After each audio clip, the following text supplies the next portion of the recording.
Estuve 6 semanas en una cama de hospital sin que mi hijo tocara esa puerta ni una sola vez. Ni una llamada, ni un mensaje, nada. Quien me trajo agua, quien me tomó la mano cuando el dolor era insoportable, quien lloró conmigo las noches más oscuras, fue mi vecina Consuelo, una mujer que no tenía ninguna obligación de estar ahí. Cuando por fin pude caminar, volví a mi casa con las piernas temblando y el corazón lleno de preguntas. Abrí la puerta de mi cuarto y me quedé paralizada.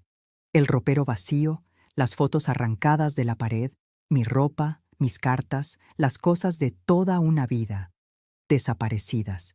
Y entonces apareció mi nuera con una sonrisa que nunca voy a olvidar y me dijo: «Pensamos que no ibas a regresar». Respiré profundo. La miré fijo a los ojos y respondí solo 2 palabras: «Gran error». Saqué mi celular y marqué un número que había guardado durante años, esperando que este momento nunca llegara. Lo que pasó en las siguientes horas los dejó sin palabras. Qué alegría tenerte aquí conmigo. Si estás viendo este video, te pido con mucho cariño que te suscribas al canal. Por favor, necesitamos mucho alcanzar 40,000 suscriptores. ¿Puedo contar con su ayuda? Estamos construyendo una comunidad hermosa de mujeres fuertes. Su presencia es muy importante y su apoyo es esencial para nuestro trabajo, para que sigamos contando historias como esta.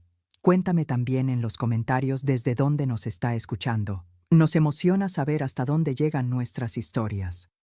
Me quedé parada en el vano de esa puerta, como si mis pies hubieran olvidado para qué servían. No sé cuánto tiempo estuve así, inmóvil, con la mano todavía sobre la manija, mirando hacia adentro de ese cuarto que ya no reconocía como mío. El cuerpo a veces tarda en procesar lo que los ojos están viendo, y creo que el mío simplemente se negó, por un momento, a aceptar la realidad de lo que tenía frente a sí. Porque lo que yo veía no era solo un cuarto vacío, era el borrador de mi desaparición. Era la prueba de que alguien, bajo ese mismo techo, había tomado la decisión de actuar como si yo ya no existiera mucho antes de que yo dejara de existir. Las paredes estaban desnudas, completamente desnudas. Y no me refiero a que estuvieran limpias o despejadas. Me refiero a que estaban heridas. Había manchas rectangulares más claras sobre el fondo de la pintura, contornos fantasmas donde mis cuadros habían colgado durante años. El Cristo que me regaló mi madre, la foto de mi boda, donde Ernesto me miraba como si yo fuera lo único que valía la pena mirar en todo el mundo. El retrato pequeño de Rodrigo de bebé, con esa carita redonda y esos ojos que entonces eran todo inocencia y que yo besaba cada noche antes de apagar la luz. Todo eso arrancado. Esas formas más claras en la pared eran cicatrices, marcas de lo que estuvo y ya no está. Y me golpearon con una fuerza que no esperaba, porque de repente comprendí que no solo habían sacado mis cosas, habían intentado borrar mis rastros, como si yo fuera algo que se limpia, como si 40 años de vida en esa casa pudieran desaparecer con una tarde de trabajo y unas bolsas de basura. El ropero estaba abierto de par en par. Lo primero que noté fue que ni siquiera había quedado un gancho, ni uno. Eso me pareció extraño de una manera que no supe explicarme en ese instante, pero que después entendí. Los ganchos son detalles, son cosas pequeñas que la gente olvida cuando actúa con prisa. Si no quedó ni un gancho, fue porque no actuaron con prisa, actuaron con método. Alguien revisó ese ropero con calma y se aseguró de que no quedara absolutamente nada. Eso me heló más que el ropero vacío en sí. El olor del cuarto era diferente. Ya no olía a mí, a mi crema de manos de lavanda, al sahumerio que encendía los domingos, al detergente con el que yo lavaba mis sábanas desde hace más años de los que puedo contar. Olía a algo dulzón y artificial, un perfume que no era mío, que alguien había rociado como si quisiera tapar con fragancia lo que había hecho, como si el olor de mi vida fuera algo que también había que eliminar. Fue entonces cuando vi la media. Estaba en el rincón más alejado del cuarto, casi escondida bajo el zócalo, aplastada contra la pared como si hubiera sido empujada ahí de un barrido descuidado. Era de lana color crema, con un pequeño borde bordado en azul. La reconocí de inmediato. Era parte de un par que Consuelo me había regalado el invierno pasado, porque decía que yo siempre tenía los pies fríos y que eso no era bueno para la circulación. Me agaché para recogerla. Me costó más de lo que me debería costar. Las semanas en cama me habían robado fuerza en las piernas y bajarme hasta el suelo fue un esfuerzo que me recordó, con toda su crueldad, que todavía estaba recuperándome, que acababa de salir de una cirugía seria, que mi cuerpo todavía era frágil, y aún así me agaché. Recogí esa media y la sostuve entre las manos como si fuera un objeto sagrado, porque en ese momento, en ese cuarto vaciado y borrado, era lo único que quedaba de mí, una media de lana, un regalo de la única persona que no me había fallado. Itzel seguía hablando detrás de mí. No se había movido del marco de la puerta. Su voz tenía ese tono particular que yo había aprendido a reconocer a lo largo de los años, el tono de quien ya decidió, ya ejecutó y ahora solo está informando, no pidiendo disculpas, no explicando con vergüenza, informando, como quien lee un comunicado en voz alta. Necesitábamos el espacio, dijo. La casa se había vuelto muy pequeña para todos, y con la situación que se fue dando, tomamos las decisiones que creímos necesarias. Las cosas las donamos porque no tenía sentido tenerlas guardadas sin saber cuánto tiempo más iban a estar ahí. Escuché esas palabras y sentí algo que no era exactamente dolor. Era algo más frío, más quieto. Era la confirmación de algo que una parte de mí había sospechado desde hacía tiempo, pero que yo me había negado a mirar de frente porque mirarlo de frente significaba aceptar que el mundo que yo creía tener ya no existía, sin saber cuánto tiempo iban a estar ahí. Eso había dicho. Mis cosas, mi ropa, mis fotos, mi historia, todo eso tenía una fecha de vencimiento en la cabeza de esa mujer, y esa fecha dependía de cuánto tiempo yo siguiera viva. Lo procesé en silencio. Lo guardé adentro con cuidado, en ese lugar donde una guarda las cosas que todavía no puede mostrar. Me di vuelta despacio y la miré. Itzel estaba recargada en el marco con los brazos cruzados y una expresión que pretendía ser neutral, pero que en realidad era la expresión de alguien que ya ganó el partido y está esperando que el otro equipo lo acepte. Llevaba años usando esa expresión conmigo.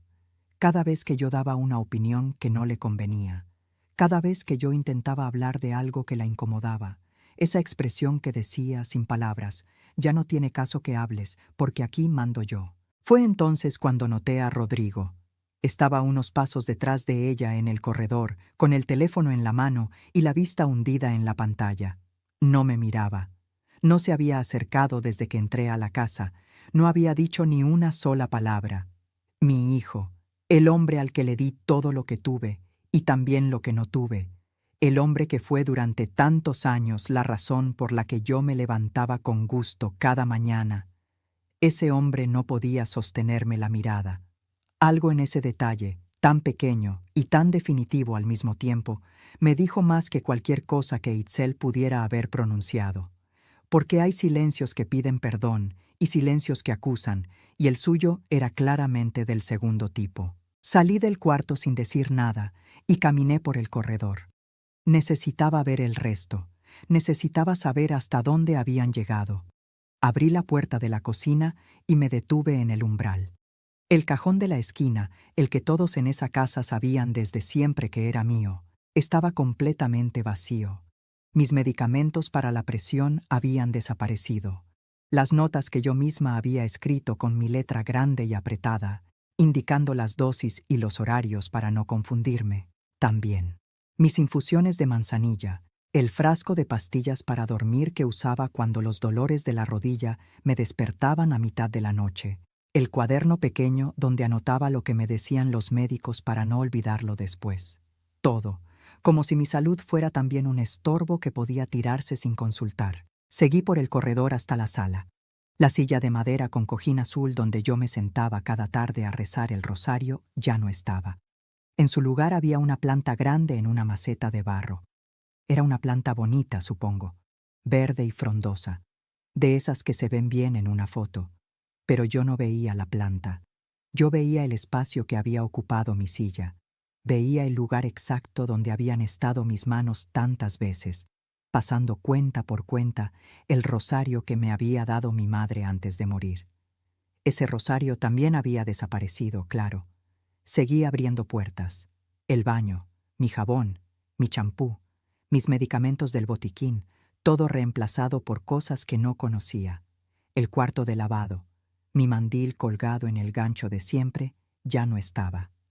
Cada espacio que revisaba era una nueva versión del mismo mensaje, pronunciado en silencio, pero con una claridad absoluta. Aquí ya no vives tú. Aquí ya no hay lugar para ti. Ya te borramos.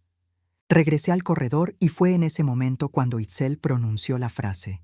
Se había movido del marco de la puerta y me había seguido a una distancia prudente, como si estuviera supervisando el recorrido. Se acercó 2 pasos cuando me vio detenerme. Me miró con esa calma suya que siempre me pareció más inquietante que cualquier grito, y dijo: «Puedes quedarte en el sofá por mientras nosotros resolvemos qué hacer contigo. ¿Qué hacer contigo? No qué hacer para ti, no cómo ayudarte, qué hacer contigo. Como si yo fuera un mueble al que no saben si renovar o tirar. Como si mi existencia fuera una variable en una ecuación que ellos necesitaban resolver a su conveniencia». Miré a Rodrigo una última vez. Seguía con el teléfono en la mano. Seguía sin moverse. Seguía sin hablar. Y en ese silencio suyo, en esa incapacidad absoluta de hacer o decir algo que me demostrara que todavía le importaba quién era yo para él, encontré la última confirmación que necesitaba. No grité, no lloré, no reclamé. Algo dentro de mí, algo que llevaba mucho tiempo dormido esperando que llegara este momento exacto, despertó con una serenidad que me sorprendió incluso a mí misma.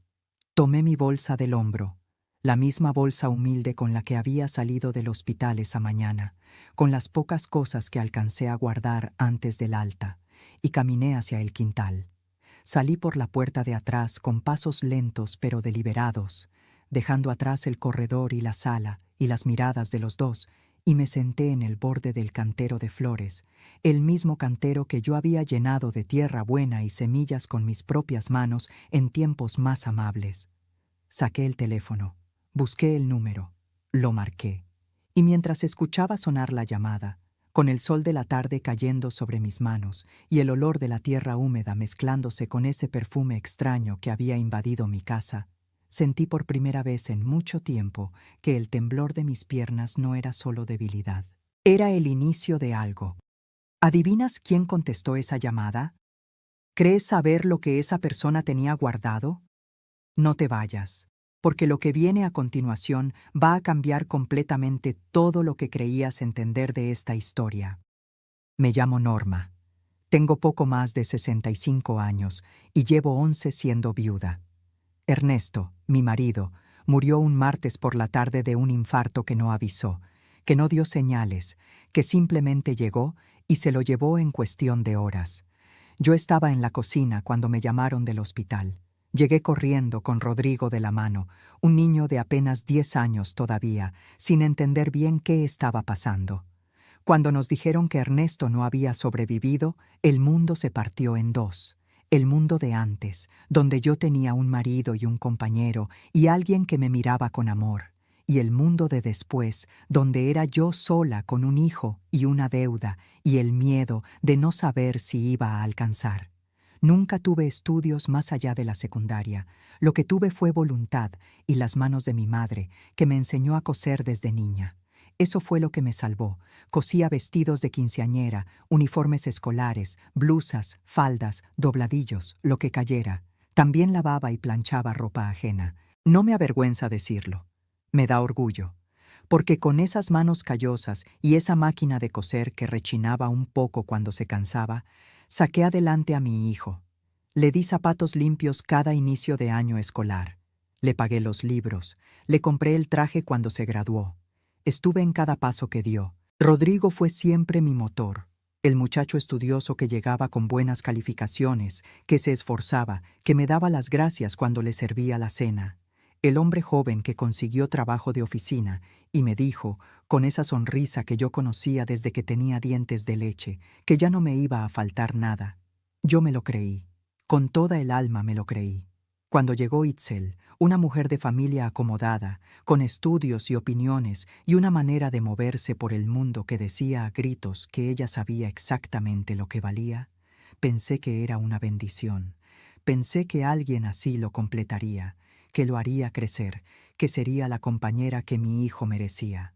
No vi las señales, o las vi y no quise mirarlas. Porque cuando una quiere creer que todo está bien, tiene una capacidad sorprendente para no ver lo que tiene enfrente. Las visitas se fueron espaciando. Primero dejaron de venir los domingos. Luego las llamadas se hicieron más cortas. Luego, sin que nadie lo dijera en voz alta, pasé de ser la madre a ser la suegra tolerada. Y después, sin que tampoco nadie lo dijera, pasé de la suegra tolerada al problema que no saben cómo resolver. Consuelo lo vio antes que yo. Consuelo siempre veía las cosas antes que yo. Era mi vecina de toda la vida, viuda también, con quien compartía el café de cada mañana y la mayoría de mis silencios importantes. Una mujer de pocas palabras, pero de las palabras correctas, en el momento correcto. Tenía un hijo que trabajaba en la delegación de una ciudad cercana. Mauricio. Lo llamaba con orgullo cada vez que podía. Un buen hombre, decía ella. Serio, recto. Yo lo escuchaba y asentía sin imaginar que algún día ese nombre me importaría tanto.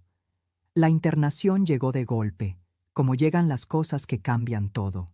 Un dolor abdominal que empezó una noche sin avisar y no paró. Una obstrucción intestinal que requirió cirugía de urgencia.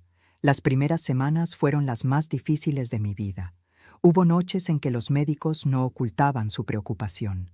Noches en que yo miraba el techo de la habitación del hospital y me preguntaba si volvería a ver mi casa. El hospital avisó a Rodrigo desde el primer día.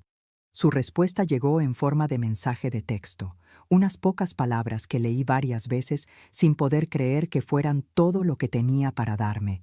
Cualquier novedad me avisas. Consuelo estuvo ahí cada día. Durmió en una silla de plástico en el corredor más noches de las que debería haber dormido en esa posición a su edad. Pagó de su propio dinero los medicamentos que faltaban. Me trajo comida casera cuando ya pude comer. Me tomó la mano en las noches más oscuras. Hizo, con una generosidad que todavía me cuesta procesar, exactamente lo que un hijo debería haber hecho. Y mi hijo no hizo nada. Eso es lo que necesitas saber. Eso es el fondo de todo lo que vino después. ¿Recuerdas lo que sentiste la primera vez que alguien a quien amabas te dio la espalda cuando más lo necesitabas? Ese vacío tiene un nombre, y yo lo aprendí de memoria en esas semanas. Cuéntame en los comentarios si alguna vez viviste algo parecido. Quiero leerte. Estaba sentada en el borde del cantero con el teléfono en la mano cuando Consuelo contestó al segundo tono. Hablé en voz muy baja, casi en susurro, aunque no había nadie cerca de mí en ese quintal. Las flores a mi alrededor estaban descuidadas, algunas marchitas con la tierra seca.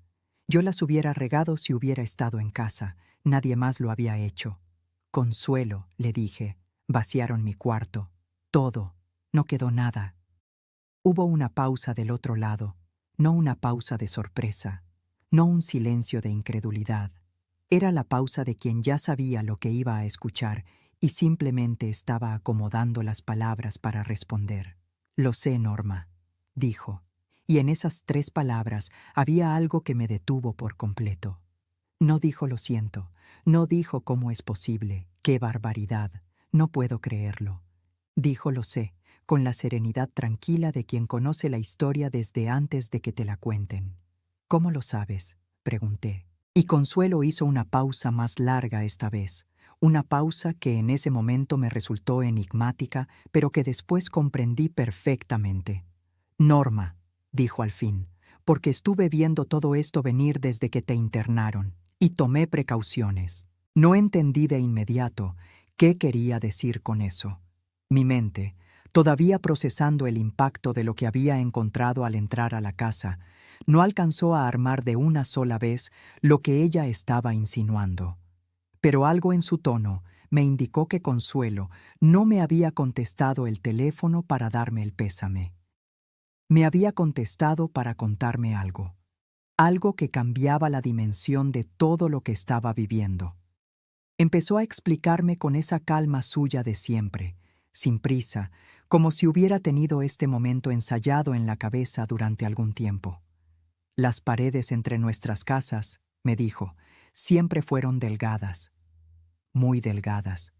Ella lo sabía porque a veces, cuando yo ponía el radio o hablaba en voz alta con Ernesto antes de que él muriera, podía escucharse perfectamente del otro lado. Y desde el día en que me internaron, lo que se escuchaba de mi lado no era silencio de casa vacía, eran discusiones. Eran planes pronunciados a gritos, con la confianza descuidada de quien cree que no hay nadie escuchando.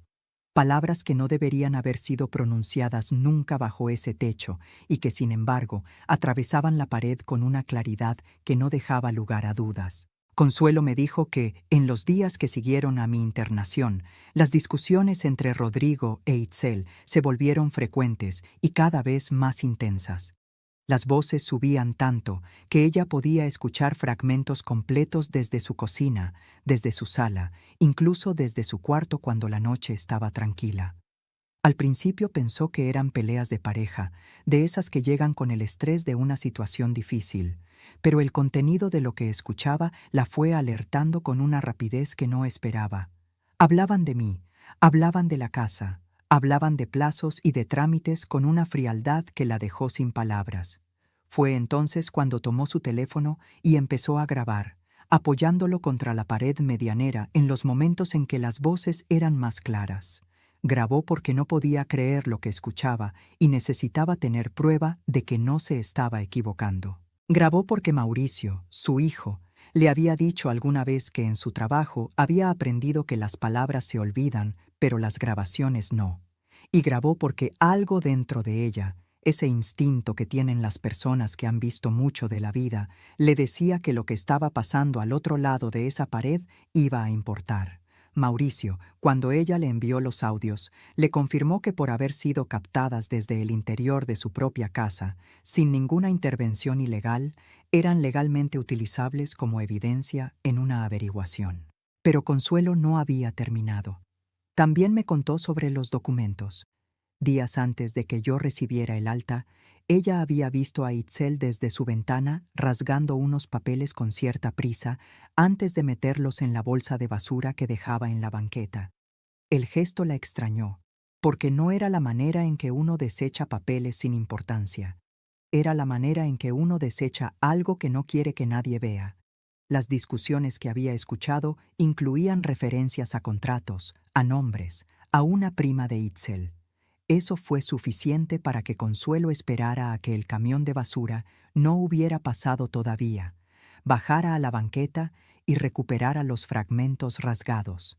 Los juntó con paciencia sobre su mesa de cocina, como un rompecabezas pequeño y perturbador, y lo que pudo reconstituir confirmó lo que las grabaciones ya insinuaban. Eran borradores de un contrato de compraventa, de mi casa, con mi nombre como vendedora, con el nombre de una prima de Itzel como compradora. Documentos incompletos, con espacios en blanco todavía, pero suficientemente legibles para entender sin ninguna duda hacia dónde iba todo aquello.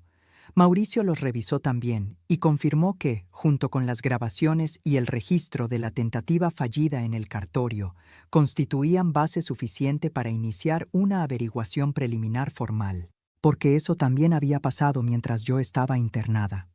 Rodrigo, actuando en conjunto con Itzel, y no simplemente arrastrado por ella, había intentado iniciar el trámite de transferencia del inmueble en el registro de propiedad.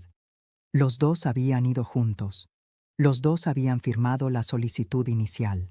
Lo que detuvo el proceso no fue la conciencia de ninguno de los dos. No fue un momento de lucidez. Fue un requisito burocrático. El cartorio exigió mi presencia física o una procuración legalmente firmada y reconocida. Sin eso no había trámite. Y como yo seguía viva y como yo no había firmado ninguna procuración porque nadie me la había pedido, El proceso se trabó. El funcionario que los atendió, al notar la irregularidad de la situación, había levantado un registro interno de la gestión. Ese registro, sumado a todo lo demás, era parte de lo que Mauricio ya tenía en mano antes de salir hacia mi casa. Me quedé en silencio un momento muy largo. Tenía el teléfono pegado a la oreja, pero no sentía nada, ni el calor de la pantalla, ni el peso del aparato en la mano. Solo sentía el sonido de mi propia respiración y el zumbido quieto de todo lo que Consuelo acababa de decirme, acomodándose en mi cabeza como piezas que encajan en un rompecabezas que uno no quería terminar de armar. Los ojos se me fueron hacia las flores del cantero. Estaban secas, casi muertas, con las hojas dobladas hacia adentro como protegiéndose. Yo las hubiera regado. Yo nunca las hubiera dejado así. Nadie en esa casa se había molestado en hacerlo, porque nadie en esa casa se había preocupado por lo que a mí me importaba. Norma, dijo Consuelo, y su voz tenía esa mezcla de firmeza y ternura que solo le conocía en los momentos más importantes.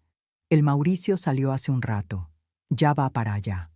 Mauricio, su hijo, el hombre serio y recto del que ella me había hablado tantas veces con orgullo. El que trabajaba en la delegación, el cuyo número yo guardaba en mi teléfono desde hacía tiempo, desde que Consuelo me lo dio casi en broma, y me dijo, por si algún día lo necesitas, aunque espero que nunca lo necesites.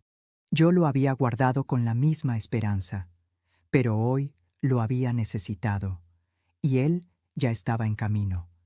¿Qué crees que iba a pasar cuando Mauricio llegara a esa puerta?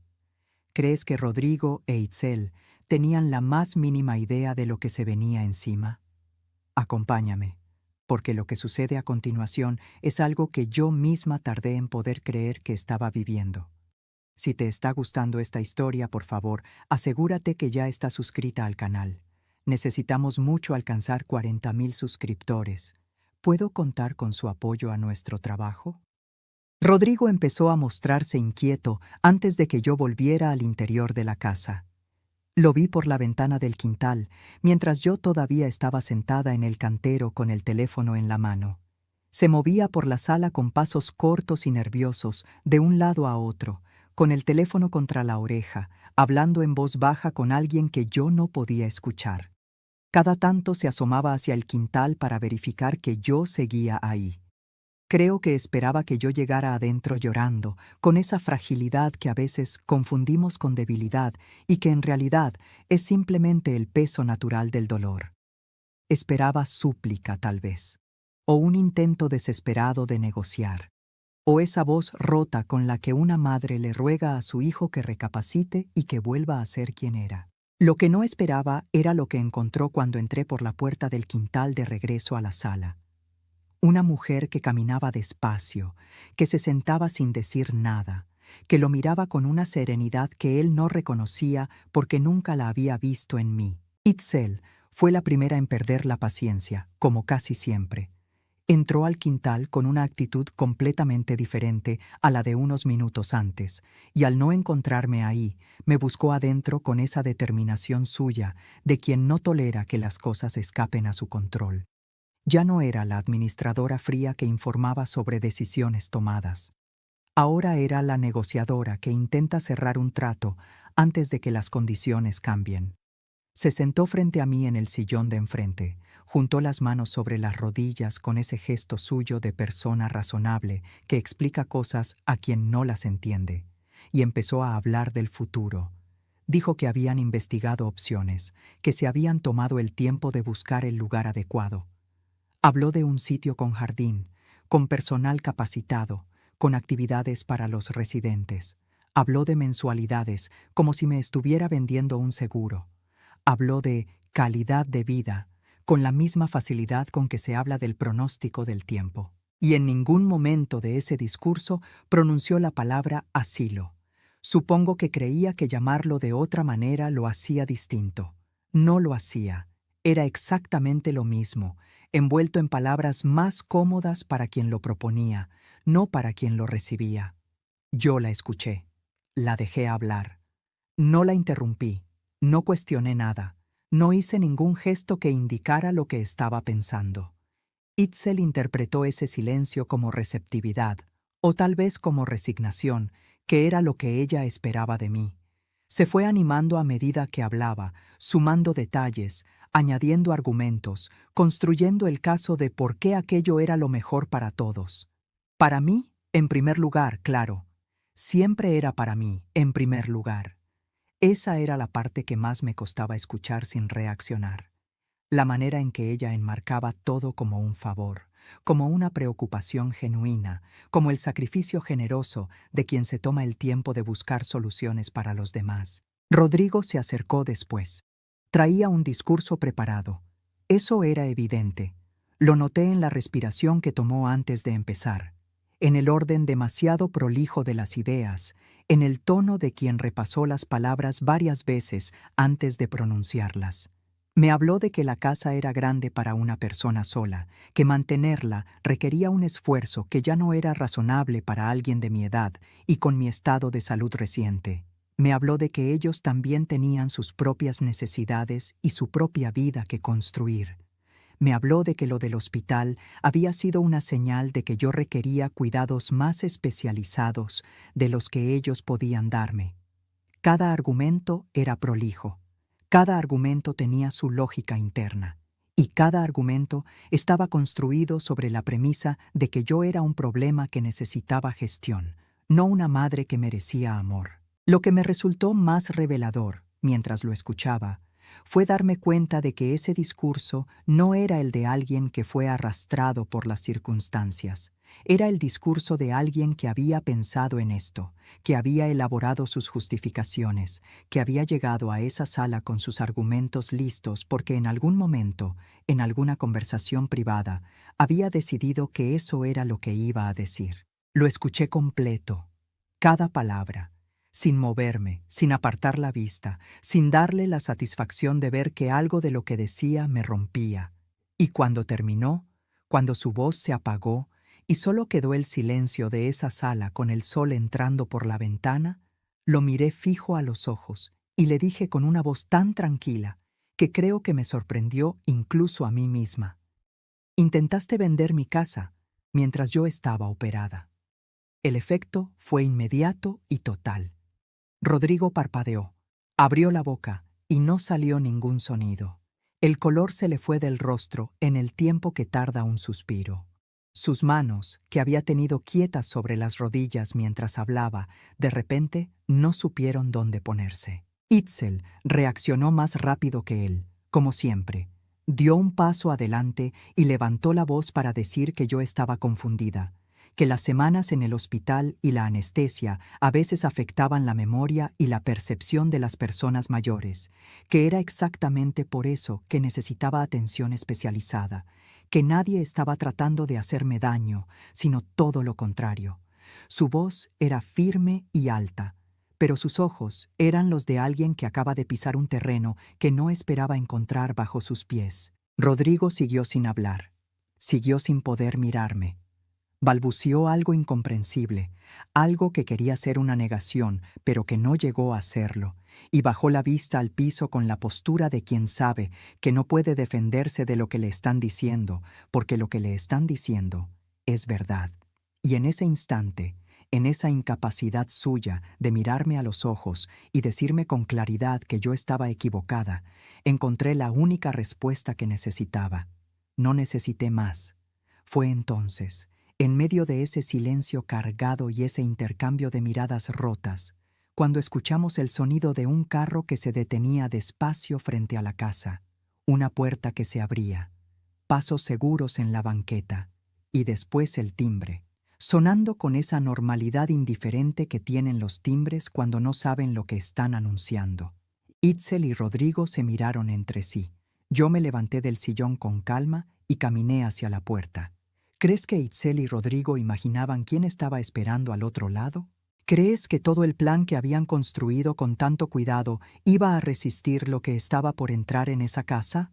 No cambies de canal, porque lo que sucede cuando abro esa puerta es el momento que todo lo cambia. Fui yo quien caminó hasta la entrada, con paso lento pero firme, con la espalda recta de quien ha decidido que ya no va a doblarse más, abrí la puerta. Mauricio estaba ahí. Era un hombre de mediana edad, con cara de pocas palabras y una mirada directa que no juzgaba, pero que tampoco se disimulaba. Lo acompañaban 2 personas más, igualmente serias, igualmente tranquilas en esa manera que tienen los que hacen ese trabajo de parecer tranquilos, aunque la situación no lo sea. Se presentó con su nombre completo y su cargo, brevemente, sin rodeos ni explicaciones innecesarias. Dijo que venía a realizar una verificación preliminar en relación a una denuncia que había sido formalmente registrada y que agradecía que le permitiera entrar. Lo hice pasar. Itzel se puso de pie de inmediato cuando los vio cruzar el umbral. Rodrigo no se movió del sillón, como si las piernas se le hubieran vuelto de piedra. Mauricio saludó a los 2 con la misma neutralidad respetuosa con que me había saludado a mí, y después, sin apresurarse, explicó el motivo puntual de su presencia. Había una denuncia formal registrada. Había documentos recuperados. Había grabaciones obtenidas desde el interior de la propiedad vecina. Había un registro levantado por el cartorio sobre una gestión irregular iniciada, mientras la titular del inmueble se encontraba hospitalizada. Todo eso constituía base suficiente para iniciar una averiguación preliminar, que era exactamente lo que estaba haciendo: verificar los hechos, tomar declaraciones, documentar la situación. No era una acusación definitiva. Era el inicio de un proceso que seguiría su curso con la rigurosidad que correspondía. Cada palabra que pronunciaba era precisa, y cada una de esas palabras caía en el aire de esa sala con un peso que Itzel y Rodrigo claramente no habían anticipado. Vi cómo el rostro de Itzel cambiaba de expresión mientras escuchaba. Primero incredulidad, después cálculo, después algo que se parecía mucho al miedo, aunque ella hiciera todo lo posible por no dejarlo ver. Rodrigo simplemente se fue derrumbando en silencio, poco a poco, como una estructura que pierde los apoyos uno por uno. El derrumbe de Rodrigo llegó antes de lo que yo esperaba. No fue dramático, no hubo llanto ni gritos ni escenas teatrales. Fue ese colapso silencioso y terrible de quien ve que el piso que pisaba no era sólido y cae hacia adentro sin hacer ruido. Empezó a hablar de manera atropellada, señalando a Itzel, diciéndole a Mauricio que había sido idea de ella desde el principio, que él nunca había querido llegar tan lejos, que solo había seguido la corriente. Pero Mauricio lo interrumpió con calma y le recordó que su nombre también figuraba en la solicitud registrada en el cartorio, que él también había estado presente en esa gestión, que los hechos no distinguían entre quién propone y quién ejecuta cuando ambos participan. Rodrigo cerró la boca. Itzel lo miró con una frialdad que heló el ambiente de esa sala. «No me eches a mí lo que tú decidiste», le dijo. Una frase breve, dicha sin levantar la voz, sin alterarse. Y en esa frase breve estaba toda la dinámica de años que yo había elegido no ver con claridad. Mauricio sacó el teléfono de Consuelo, que ella le había entregado antes de que él saliera hacia mi casa, junto con todas las grabaciones ya revisadas y seleccionadas. Él ya las conocía, ya había escuchado cada una de ellas antes de llegar. Había elegido reproducir una en particular no porque fuera un descubrimiento de último momento, sino porque era la más relevante para que yo, y también Rodrigo e Itzel, entendieran con claridad la dimensión de lo que estaba documentado. La voz de Itzel llenó la sala, nítida, inconfundible, sin lugar a dudas. Hablaba de la casa, de los tiempos del trámite, de los plazos, de cómo gestionar los detalles para que todo pareciera limpio desde afuera. Y después, en un tono diferente, más bajo, más calculado, como el tono de alguien que está razonando en voz alta sobre algo que ya tiene resuelto en la cabeza, decía algo que yo nunca había escuchado antes, algo que yo no sabía que existía, algo que cambió, en el tiempo que tarda un latido, todo lo que yo creía entender sobre lo que había pasado durante esas semanas en el hospital. ¿Sabes cuál es el descubrimiento más difícil que puede hacer una madre? No es descubrir que su hijo falló, es descubrir que su hijo eligió fallar, que hubo un momento exacto, una conversación precisa, en la que tomó una decisión. Sigue aquí conmigo, porque lo que viene es lo más duro de toda esta historia, y necesito que lo escuches completo. La voz de Itzel en la grabación era la de alguien que razona con una frialdad que todavía me cuesta describir sin que se me revuelva algo por dentro. Si vas al hospital y ella se recupera, puede cambiar todo. Puede poner la casa a nombre de la vecina o de alguna fundación. Tú sabes cómo se ponen las viejas cuando se sienten solas y abandonadas. De repente les da por ser generosas con los extraños. Pero si no vas, si ella muere sin haberte visto, nadie puede señalarte a ti. El hospital tiene la responsabilidad médica. Tú simplemente no supiste a tiempo que era tan grave. Una pausa. El sonido de la respiración de los dos, y después la voz de mi hijo. La voz que yo reconocería entre miles y entre millones porque la escuché llorar por primera vez el día que llegó al mundo. La voz que pedía agua en las noches de fiebre. La voz que me dijo: mamá, te quiero más veces de las que puedo contar. Esa voz dijo: está bien, tienes razón, no voy. 3 frases. 7 palabras, y en esas 7 palabras estaba todo. No había sido indiferencia, no había sido cobardía pasiva, ni negligencia, ni falta de tiempo, ni de dinero, ni de posibilidades. Había sido una decisión, tomada con plena conciencia, en una conversación real, en un momento real, en el que Rodrigo sopesó sus opciones y eligió no aparecer porque creyó que si yo moría, las cosas serían más simples, más ordenadas, más rentables para él. Y lo que me destrozó no fue solo eso. Fue el silencio que siguió a esas palabras en la grabación. Porque después de que Rodrigo dijo: está bien, tienes razón, no voy, no hubo arrepentimiento inmediato. No hubo una pausa larga de alguien que lucha consigo mismo. Hubo el sonido de una silla moviéndose, de pasos, de la vida continuando como si esa decisión no tuviera el peso que tenía. Sentí que algo en mi interior se sacudía de una manera que no esperaba. No fue el dolor tranquilo que había cargado todo el día. Fue algo físico, repentino, como cuando la tierra se mueve bajo los pies y el cuerpo reacciona antes de que la mente termine de procesar. Me faltó el aire por un instante. Sentí las manos frías de golpe a pesar del calor de la tarde. Me apoyé en el respaldo del sillón sin darme cuenta de que lo hacía. Cerré los ojos un segundo, solo un segundo, porque necesitaba que todo dejara de girar. Mauricio lo notó y se acercó un paso, preguntando en voz baja si me encontraba bien. Le dije que sí con un movimiento de cabeza, aunque no estaba segura de que fuera verdad, porque en ese momento no estaba bien. Estaba procesando la diferencia entre saber algo y confirmarlo, entre temer lo peor y escucharlo con la propia voz de tu hijo. Y eso no se procesa sin que el cuerpo acuse el golpe. Después, cuando el mareo pasó y la respiración volvió a su ritmo, algo más quieto tomó su lugar. No era serenidad todavía. Era el silencio que viene después de que algo se rompe definitivamente y ya no hay manera de pegarlo. El silencio de quien entiende que el hijo que conoció, el niño de 10 años que lloraba en el hospital cuando su padre no sobrevivió, ese hijo se había ido perdiendo mucho antes de que yo me diera cuenta. Y yo, con todo mi amor, con toda mi dedicación, con toda la vida que invertí en él, no lo había podido retener. ¿Alguna vez llegaste al punto en que ya no pudiste seguir justificando a alguien que amabas?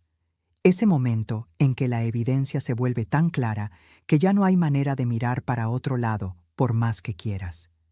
Es un momento que duele de una manera que no tiene palabras suficientes. Cuéntame en los comentarios si alguna vez viviste algo así. A veces nombrar el dolor ayuda a cargarlo un poco menos. Mauricio pausó la grabación. La sala quedó en silencio absoluto. Itzel tenía la mandíbula apretada y la mirada clavada en algún punto de la ventana, con los brazos cruzados sobre el pecho, sin decir nada. Rodrigo tenía los ojos enrojecidos y la vista en el piso. No me buscaba, no extendía la mano hacia mí, no pronunciaba mi nombre. Solo estaba ahí, sentado en el sillón de una casa que había intentado quitarme, sin ser capaz de hacer siquiera lo más mínimo. Mauricio me miró a mí. Yo asentí en silencio. Él asintió también.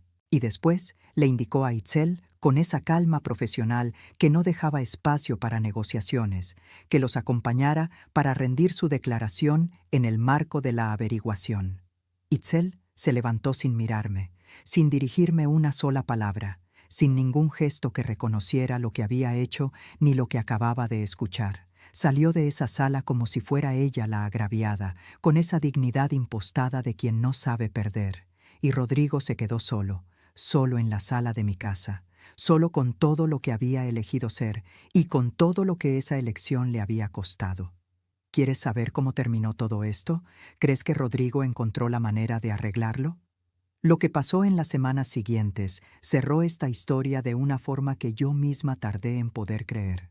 Quédate hasta el final. Pasaron semanas. El proceso siguió su curso con la lentitud propia de estas cosas, pero siguió sin detenerse. La averiguación preliminar se fue convirtiendo en un expediente formal. Las diligencias avanzaron, los documentos recuperados por Consuelo fueron analizados, las grabaciones fueron incorporadas como evidencia dentro del proceso. La transferencia que habían intentado iniciar, ese trámite que casi me quita la única propiedad que yo tenía en el mundo mientras yo estaba en una cama de hospital luchando por recuperarme, fue anulada de manera preventiva desde las primeras semanas, como medida cautelar mientras el proceso seguía su curso. Mi casa quedó protegida, registrada a mi nombre, sin posibilidad de movimiento hasta que la situación se resolviera legalmente. Itzel fue citada a declarar en más de una ocasión. Su prima, la que aparecía como compradora en esos borradores que Consuelo reconstituyó sobre su mesa de cocina, también fue llamada a dar su versión. El proceso no fue rápido ni sencillo. Hubo momentos en que yo me despertaba en las noches con esa angustia quieta de no saber cómo terminaría todo, de si el sistema funcionaría o si al final las cosas se diluirían como a veces se diluyen. Pero Mauricio me mantuvo informada con la misma discreción y la misma seriedad con que había manejado todo desde el principio. No me prometió resultados que no podía garantizar. Me explicó los pasos, los tiempos, las posibilidades reales.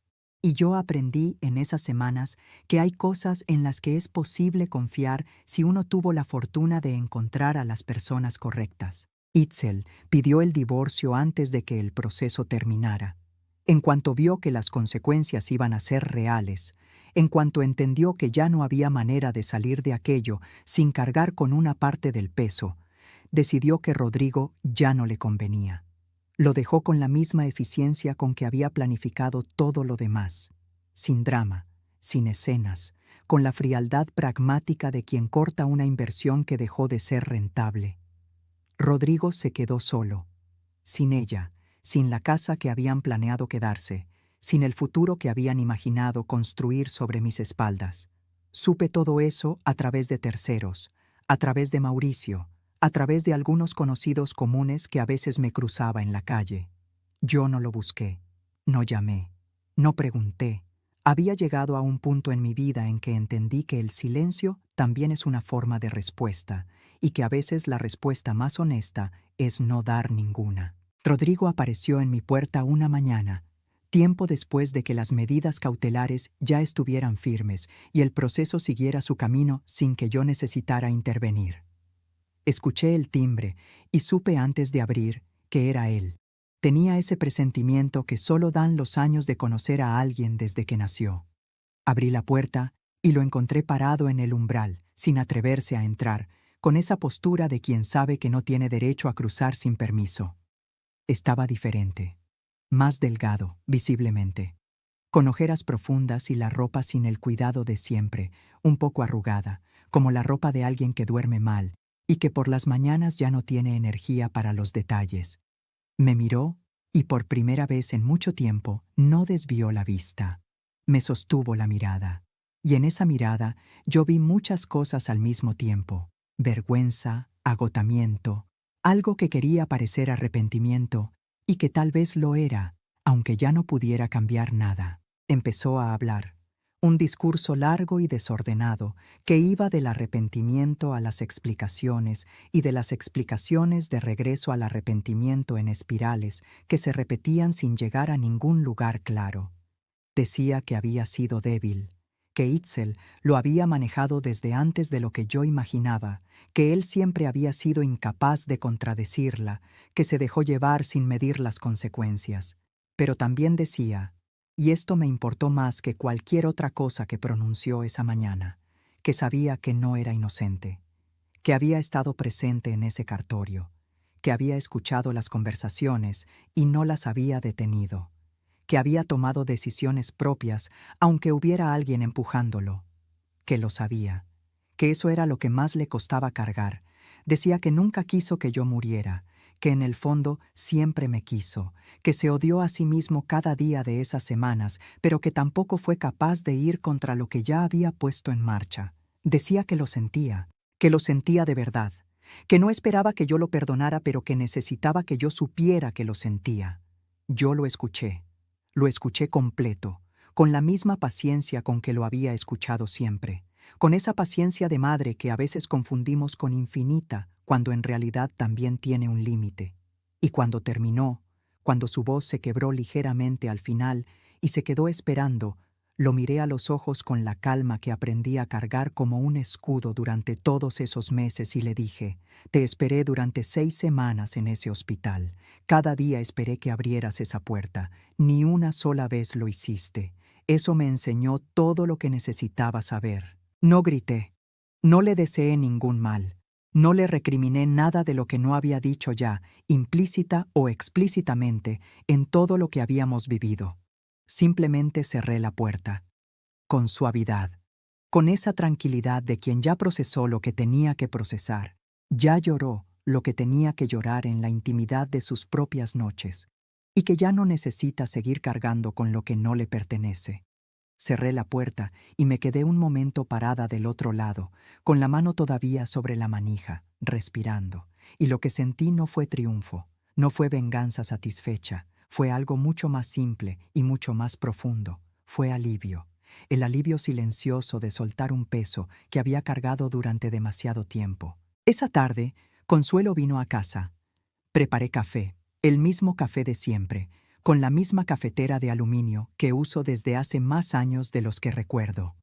Nos sentamos en el quintal, en la misma mesa de siempre, bajo el mismo cielo de siempre.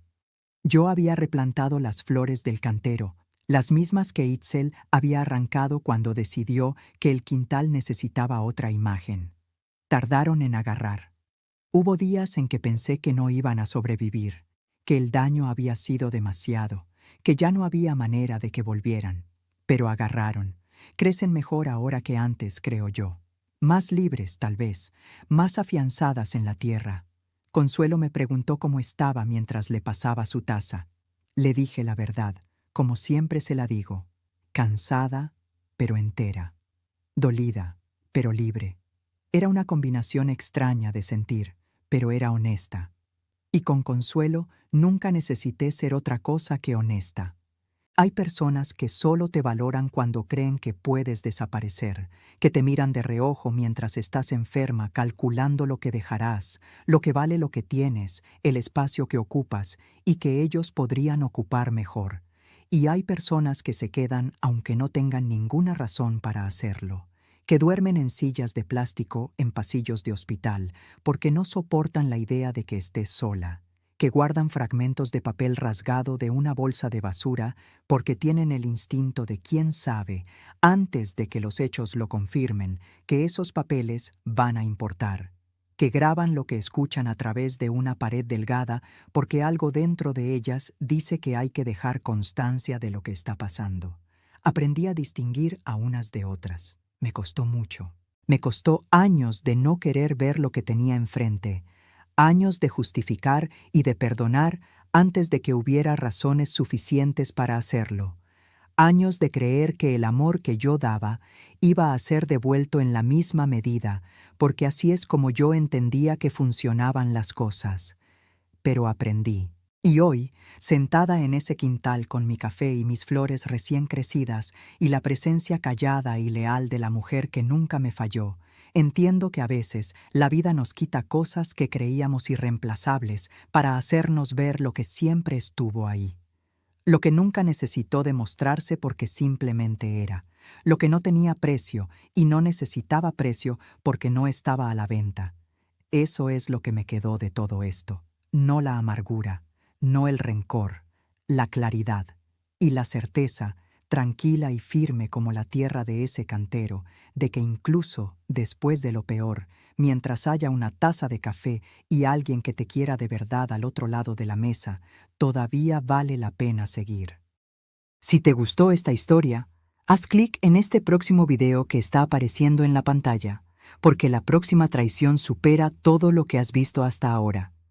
Y no te olvides suscribirte en el canal, para que no te pierdas ni una sola historia.